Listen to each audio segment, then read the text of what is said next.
wabarakatuh. Saya Dian Lestari. Di sini akan menjelaskan sistem pencernaan pada manusia. Di sini sudah ada gambar sistem pencernaan manusia.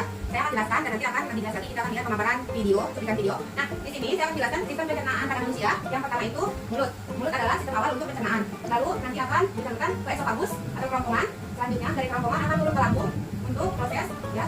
Selanjutnya akan turun ke usus halus untuk proses nutrisi, dan selanjutnya akan turun ke usus besar. Di usus besar nutrisi dan air akan diproses. Setelah itu akan turun ke anus ya untuk pengeluaran tinja. Apa yang kita makan akhirannya nanti akan diproses di sini. Di akhirannya ya. Gitu. Untuk lebih jelasnya, mari kita tonton video yang akan saya berikan agar lebih jelas lagi.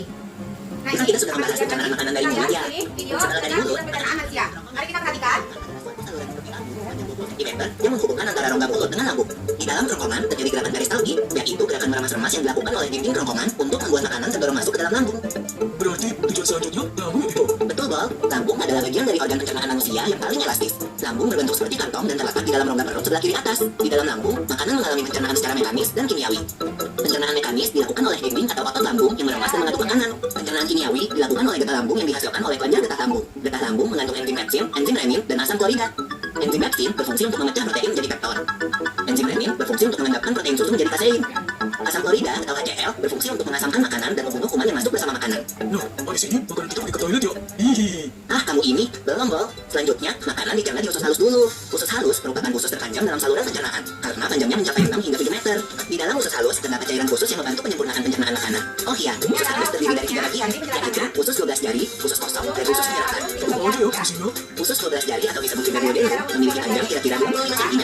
Usus 12 jari mencerna makanan dengan bantuan getah pankreas dan getah empedu. Getah pankreas dihasilkan oleh kelenjar pankreas. Getah pankreas mengandung enzim-enzim berikut. Enzim amilase berfungsi mengubah zat tepung atau amilo menjadi zat gula atau glukosa. Enzim tripsin berfungsi mengubah keton menjadi asam amino. Enzim lipase berfungsi mengubah lemak menjadi asam lemak dan gliserol.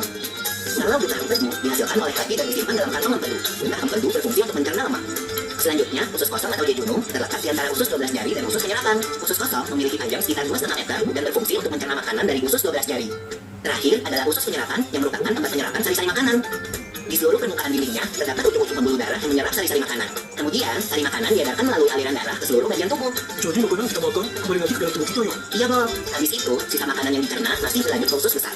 Nah, usus besar berfungsi menyerap cairan, vitamin, dan mineral dari sisa-sisa makanan yang telah diserap oleh usus halus. Pada usus besar terdapat bakteri yang berguna untuk tubuh bernama E. coli yang berfungsi untuk membantu proses pembusukan sisa makanan. Proses pembusukan sisa makanan akan menghasilkan kotoran atau feses yang kemudian dikeluarkan melalui anus. Oh gitu. Nah, gimana dengan mules? Itu disebabkan oleh apa ya, Pipo?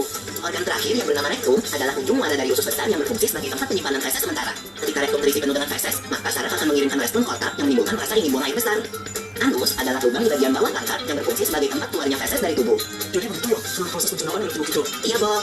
Seenak-enaknya makanan yang aku makan, ujung-ujungnya untuk dibuang lagi. Nah, itu tadi penjelasan jelasnya yang dipaparkan media saya, yaitu melalui video agar membantu proses penjelasan dari saya. Kurang lebihnya, mohon maaf. Wassalamualaikum warahmatullahi wabarakatuh.